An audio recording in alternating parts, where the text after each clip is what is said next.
Selamat datang di channel Ye Chen Ping Mania. Terima kasih pada Tuan Rahim Awang dan Tuan M. Ridwan yang sudah berlangganan di channel Ye Chen Ping Mania. Semoga dilancarkan rezekinya dan diberikan umur panjang yang penuh keberkahan. Terima kasih kepada semuanya yang sudah like dan subscribe. Semoga selalu diberikan kesehatan dan kesuksesan. Penguasa Istana Naga Langit bab 4809 sampai bab 4811. Saat ini di Sekte Tang. Di dalam aula besar, beberapa tetua duduk dengan hikmat. Mereka adalah tetua Sekte Tang, dan yang berada di tengah adalah Tetua Agung, Tang Zonghai. Di hadapan para tetua ini terbaring tubuh Tang Xiaoi yang terbelah dua. Kedua kultivator yang menemani Tang Xiaoi sekarang berlutut di aula, kepala tertunduk, tidak berani berbicara sepatah kata pun. Tuan muda Sekte Tang telah terbelah dua oleh satu serangan pedang, dan kedua orang ini gagal melindunginya. Mereka pasti harus bertanggung jawab. Tangga pendakian surga belum akan turun untuk beberapa waktu, jadi Sekte Tang telah mengirim Tang Xiaoi terlebih dahulu ke Tanah Huang hanya dengan dua pelayan ini. Siapa yang dapat menduga hasil ini?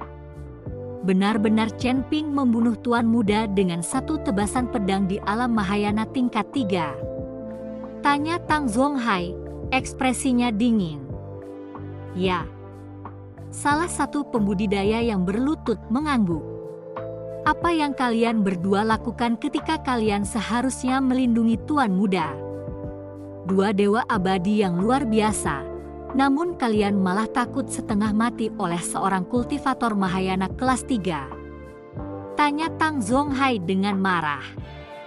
Tetua Agung, awalnya kami meremehkan kekuatan Chen Ping, jadi kami tidak terlalu memperhatikannya. Saat kami menyadarinya, Tuan Muda sudah tertusuk pedang. Serangan itu begitu cepat, kami bahkan tidak bisa melihatnya dengan jelas. Kata kultivator yang berlutut itu sambil gemetar. Lalu mengapa kalian berdua tidak membalaskan dendam Tuan Muda? Tang Zonghai terus mendesak. Bahkan bersama-sama, kami khawatir tidak akan sebanding dengan Chen Ping. Selain itu, tubuh Tuan Muda itu dibiarkan tertinggal di hutan belantara. Kami harus membawanya kembali. Jawab kultivator itu, kepalanya masih menunduk, menghindari tatapan Tetua Agung. Menyembunyikan kekuatannya, Chen Ping ini memang bukan sosok yang sederhana. Tidak heran keluarga Huo lebih suka menawarkan 200.000 batu roh abadi daripada mengambil tindakan sendiri. Menurutmu, apa kekuatan sejati Chen Ping? Tanya Tang Zonghai. Transcendent Immortal kelas 2, kata salah satu kultivator. Tidak, aku rasa dia bahkan bisa menjadi dewa abadi transcendent kelas 3. Kultivator lain yang berlutut menimpali. Immortal kelas 3. Tang Zonghai perlahan berdiri, menyembunyikan seluruh wilayah utama. Apa yang sedang dilakukan anak ini? Berpura-pura menjadi babi untuk memakan harimau. Kakak, apa yang harus kita lakukan selanjutnya? Haruskah kita membalaskan dendam Tuan Muda? Seorang tetua bertanya pada saat itu. Kakak ketiga, tidakkah kau merasa semua ini mencurigakan? Mengapa Chen Ping ini menyembunyikan peningkatan kekuatan yang begitu besar? Dan kita masih belum tahu apakah Chen Ping punya kekuatan lain yang mendukungnya. Jika kita gegabah membalas dendam, itu bisa mengacaukan rencana kita selanjutnya, kata Tetua Agung Tang Zonghai sambil mengerutkan kening. Lalu apa? Apakah kita hanya akan duduk diam dan menyaksikan kematian tragis Tuan Muda tanpa melakukan apapun? Jika pemimpin sekte keluar dari pengasingan, kita semua pasti akan dihukum, kata tetua ketiga. Kenapa terburu-buru? Aku tidak pernah bilang kita tidak akan membalas dendam. Untuk saat ini, Laporkan kematian Tuan Muda ke Sekte Qian dan Sekte Ling, dan biarkan mereka turun tangan. Beritahu mereka kalau pemimpin sekte sedang menyendiri, dan kita tidak bisa mengambil keputusan mengenai masalah sebesar ini. Sekte Ling pasti akan bertindak. Bagaimanapun, pemimpin Sekte Ling saat ini adalah Paman Tuan Muda.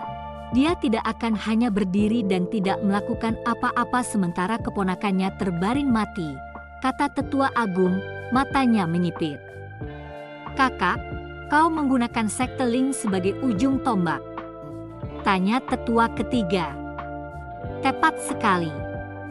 Tidak peduli seberapa kuat Chen Ping atau apapun dukungan yang dimilikinya, begitu Sekte Ling bergerak, semua hal tentangnya akan terungkap. Jika Chen Ping tidak memiliki latar belakang atau kekuatan nyata dan dibunuh oleh Sekte Ling, itu akan membalaskan dendam Tuan Muda. Namun, jika Chen Ping benar-benar mendapat dukungan dan Sekte Ling tidak mampu menghadapinya, kita akan duduk diam dan menonton, menunggu pemimpin sekte muncul. Dengan cara ini, apapun hasilnya, kesalahan tidak akan jatuh pada kita, jelas Tetua Agung. Mata tetua ketiga berbinar, kakak, kamu pintar sekali. Ayo kita lakukan. Tak lama kemudian, gelombang energi melesat dari Sekte Tang dan menghilang di Cakrawala. Terima kasih masih menyimak channel Ye Chen Ping Mania. Di Sekte Dao, dua batu besar membentuk sebuah gapura.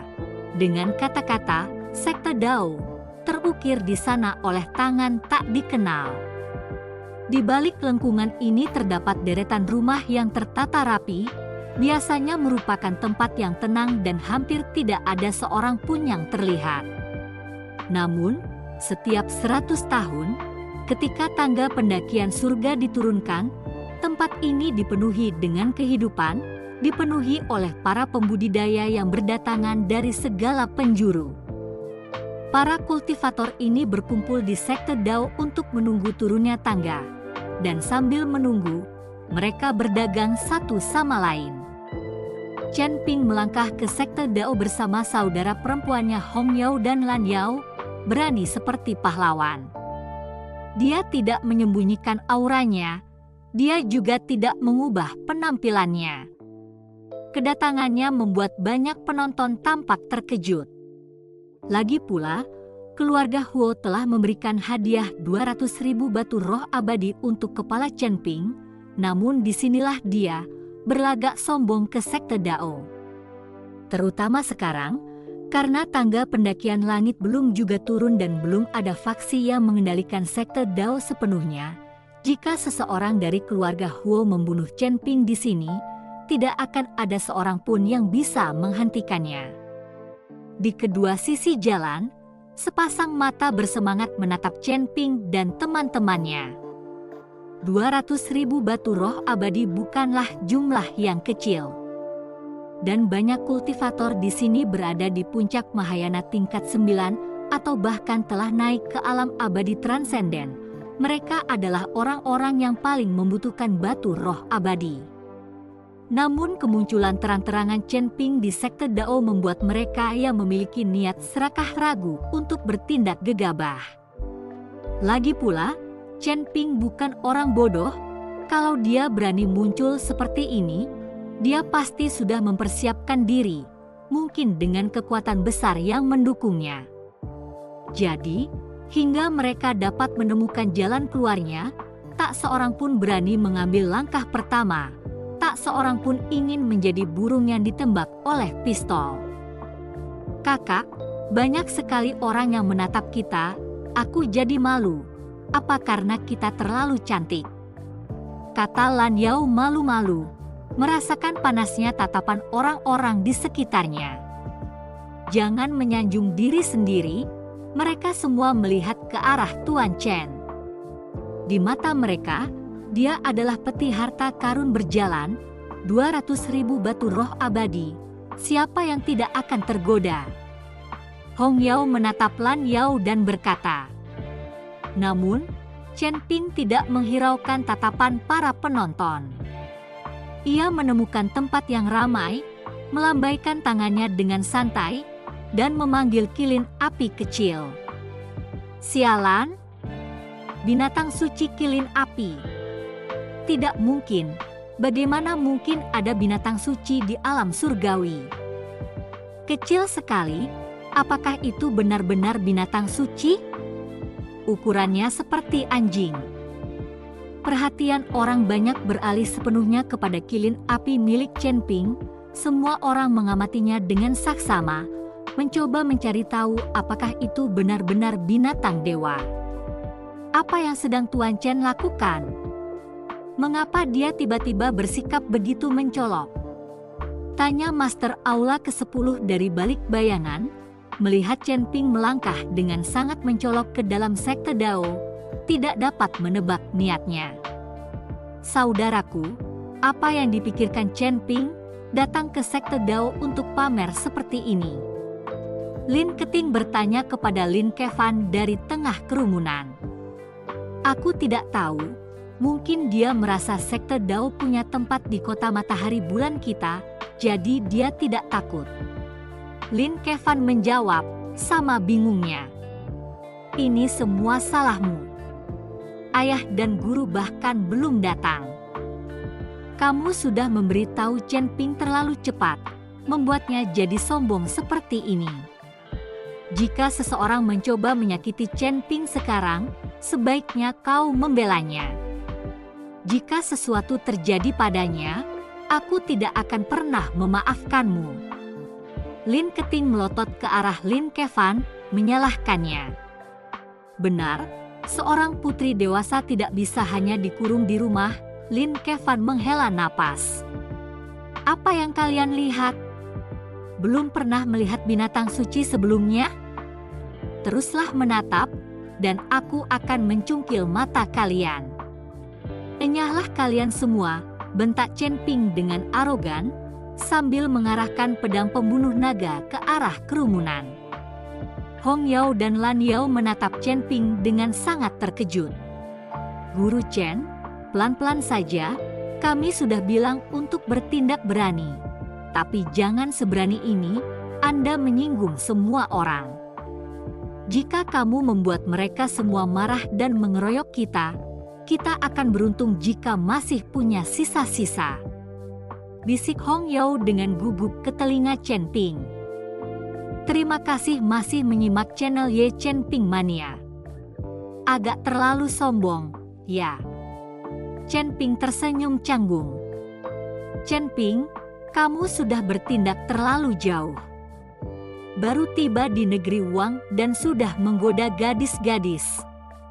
Melihat Hong Yao begitu dekat dengan Chen Ping, tampak nyaman, Lin Keting tidak dapat menahannya lagi. Ketika Chen Ping pertama kali memasuki sekte Dao bersama Hong Yao dan Lan Yao, Lin Keting sudah tidak senang. Tetapi karena ketiganya menjaga jarak, mungkin hanya bepergian bersama, Lin Keting tidak marah. Sekarang, dengan Hong Yao yang berbisik di telinga Chen Ping, tampak seperti mereka hendak berciuman, Lin Keting tidak menerimanya. Chen Ping membeku, menatap Lin Keting yang marah, dan buru-buru berkata, jangan salah paham, aku tidak menggoda, apa-apaan cara bicaramu itu? Langsung memanggil kami gadis? Kurasa kaulah gadis itu, dasar nenek tua, Lan Yao membalas Lin Keting. Jelas, Lan Yao tidak tahu siapa Lin Keting. Jika dia tahu bahwa Lin Keting adalah putri dari kota matahari bulan, dia mungkin tidak akan berani. Beraninya kau memanggilku nenek tua? Akan kurobek mulutmu. Lin Keting langsung menyerang Lan Yao. Lan Yao tidak mundur, bagaimanapun juga, kekuatan Lin Keting tidak sebanding dengannya. Tepat pada saat itu, sebuah jalinan benang yang bersilangan tiba-tiba muncul di antara langit dan bumi, dan Hua Yueing melangkah keluar dari kerumunan. Dia tahu Lin Keting tidak bisa mengalahkan Lan Yao, jadi dia membentuk formasi, langsung mengikat Hong Yao dan Lan Yao. Hua Yueing, apa maksudnya ini? Lan Yao mengerutkan kening saat melihat Hua Yueing mendekat. Jelas saja mereka semua saling kenal. Tidak apa-apa, jauhkan saja adik-adikmu dari lelakiku. Di negeri Wuang, reputasimu tidak begitu bagus, jangan ganggu lelakiku. Hua Yueing berkata dengan dingin. Hong Yao dan Lan Yao, laki-lakimu. Kerumunan di sekitarnya juga sama tercengangnya, bertanya-tanya kapan Hua Yueing menjadi wanita Chen Ping. Kebanyakan orang menonton dengan gembira, menikmati dramanya. Adegan menangkap istri dan gundik ini adalah jenis pertunjukan terbaik, meskipun di alam surgawi, memiliki 3 istri dan 4 selir adalah hal yang normal, jadi label gundik tidak sepenuhnya berlaku. Tetapi 4 wanita yang bertarung seperti ini tetaplah sebuah tontonan. Baiklah, jangan membuat keributan lagi, ini semua salah paham. Chen Ping mencoba menenangkan keadaan di tengah jalan. Dia datang untuk pamer, tapi kini dia menjadi bahan tertawaan, sungguh memalukan. Ini adalah sekte Dao, bukan tempat untuk kalian bertengkar dan berguling-guling. Pada saat itu, seorang penatua berjubah hitam lebar melangkah keluar dari kerumunan. Bukankah dia tetua dari keluarga Qian dari Aliansi 3? Tidak menyangka keluarga Qian akan muncul sepagi ini. Keluarga Qian juga punya kepentingan di sini. Mereka membantu menjaga ketertiban di sekte Dao. Sepertinya Chen Ping sudah siap sekarang. Alam abadi transenden kelas 3. Tampaknya keluarga Qian punya rencana besar untuk tangga pendakian surga kali ini. Kerumunan orang ramai berdiskusi saat mereka melihat sang penatua muncul. Chen Ping sedikit mengernyit, menatap lelaki tua itu. Ini urusan keluargaku. Siapa kau yang berani ikut campur? Orang tua itu tercengang. Kerumunan lainnya juga sama terkejutnya. Apa-apaan? Seorang kultivator abadi transenden kelas 3 dan Chen Ping berani bersikap begitu sombong terhadapnya? Di balik bayangan, Master Aula ke-10 mengerutkan kening, ekspresinya berubah serius. Dia mengenali tetua ini, tetua sekte Qian, dan sekte Qian tidak bisa dianggap enteng. Tetua Qian di Aula ke-10 merupakan tokoh pendiri sekte Qian yang memperoleh status tinggi berkat keterampilan meramalnya setelah bergabung dengan Aula. Nak, kau sedang mencari kematian? Wajah orang tua itu langsung menjadi gelap. Dihina seperti ini di depan banyak orang sungguh tidak bisa ditoleransi. Desir. Sebelum si tetua bisa menyelesaikan ucapannya, pedang pembunuh naga milik Chen Ping menebas ke arahnya. Karena dia ada di sini untuk pamer, dan seseorang telah keluar untuk ikut bermain, Chen Ping tidak mau melewatkan kesempatan itu. Pedang itu turun. Akan tetapi, si tetua menggeser badannya sedikit, dan pedang pembunuh naga itu tidak menyerempetnya, bahkan tidak menggoresnya. Chen Ping berkedip, teknik ramalan. Dia bermaksud pamer, tetapi orang ini juga ahli dalam ramalan, meramalkan lintasan pedangnya dan menghindar dengan mudah. Bukannya memberi kesan, dia malah ditampar. Sungguh sial. Bersambung.